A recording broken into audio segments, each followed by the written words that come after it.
Hi friends, ಇವತ್ತು ನಮ್ಮೊಬ್ಬರಿಗೆ ಕರ್ಕೊಂಬಂದಿದ್ದೀನಿ recipe ತೊಗೊಂಡು. ಚಿಕನಿಂದ item ಭಾಳ ಚೆನ್ನಾಗಿ ಮಾಡ್ತಾರೆ. ಒಂದು ಸಲ ಟ್ರೈ ಮಾಡಿರಿ ಮನೆಯಾಗ.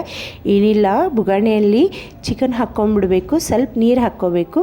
ಅದೇ ನೀರು ಹಾಕ್ಕೊಂಡು ಕುದಿಸ್ಕೊಂಡು ಅದು ನೀರೆಲ್ಲ ಹೋದಂಗೆ ಕುದಿಸ್ಕೊಂಬಿಡ್ಬೇಕು. ಆಮೇಲೆ ಹಸಿಮೆಣ್ಸಿನ್ಕಾಯಿ, ಅಲ್ಲ, ಬೆಳ್ಳುಳ್ಳಿ, ಕೊತ್ತಂಬರಿ, ಏನಿಲ್ಲ, ಲವಂಗ ಮತ್ತು ಏಲಕ್ಕಿ ತೊಗೋಬೇಕಷ್ಟೆ.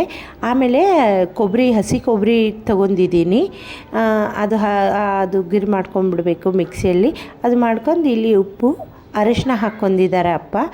ಅದು ನೀರು ಹೋಗಿದ್ಮೇಲೆ ಇದು ಮಸಾಲೆ ಎಲ್ಲ ಹಾಕ್ಕೊಂಬಿಡ್ಬೇಕು ಫ್ರೆಂಡ್ಸ್. ಇದು ಹಾಕ್ಕೊಂಡು ಸಣ್ಣಗೆ ಮಾಡಿ ನೀವು ನೀರು ಹೋದಂಗೆ ಕಲಿಸ್ಕೊತ ಹಂಗೆ ಬರ್ಕೋಬೇಕು. ಇಲ್ಲಾಂದರೆ ಹಂಗೆ ಬಿಟ್ಬಿಟ್ರೆ ನೀವು ಸುಟ್ಟು ಹೋಗ್ಬಿಡುತ್ತೆ. ಆಮೇಲೆ ಅದು ಹಾಕ್ಕೊಂಡ್ಮೇಲೆ ಡ್ರೈ ಆದಮೇಲೆ ಮೊಸರು ಹಾಕ್ಕೋಬೇಕು. ಒಂದು ಗ್ಲಾಸು ಮೊಸರು ಹಾಕ್ಕೊಂಡು ಇದು ಮತ್ತೆ ಎಲ್ಲ ನೀರು ಹೋದಂಗೆ ಎಲ್ಲ ಡ್ರೈ ಮಾಡಿ ಆಮೇಲೆ ತುಪ್ಪ ಹಾಕ್ಕೊಂಬಿಡ್ಬೇಕು. ಒಂದು ಡಬ್ಬಿ ತುಪ್ಪನೇ ಹಾಕ್ಬಿಟ್ಟಿದ್ದಾರೆ ನಮ್ಮಪ್ಪ ಅವರು. ಅಷ್ಟು ಚೆನ್ನಾಗಾಗಿತ್ತು ಅಂದರೆ ಅಷ್ಟು ಚೆನ್ನಾಗಾಗಿತ್ತು. ನೀವು ಒಂದು ಸಲ ಮನೆಯಾಗ ಟ್ರೈ ಮಾಡಿರಿ ಫ್ರೆಂಡ್ಸ್, ಆಯಿತಾ? ಮುಂದಿನ ವಿಡಿಯೋಲ್ಲಿ ಮತ್ತೆ ಸಿಗ್ತೀನಿ, ಆಯಿತಾ? ಇಷ್ಟು ಟೇಸ್ಟಿಯಾಗಿ ಮತ್ತು ಡಿಶ್ ತೊಗೊಂಬರ್ತಾ ಇರ್ತೀನಿ. ನೀವು ಮತ್ತೆ ಲೈಕ್ ಆ್ಯಂಡ್ ಶೇರ್ ಮಾಡೋದು ಮರಿಬೇಡ್ರಿ ಫ್ರೆಂಡ್ಸ್, ಆಯಿತಾ? ಮತ್ತೆ ಮುಂದಿನ ವಿಡಿಯೋಲ್ಲಿ ಬರ್ತೀನಿ. Bye friends.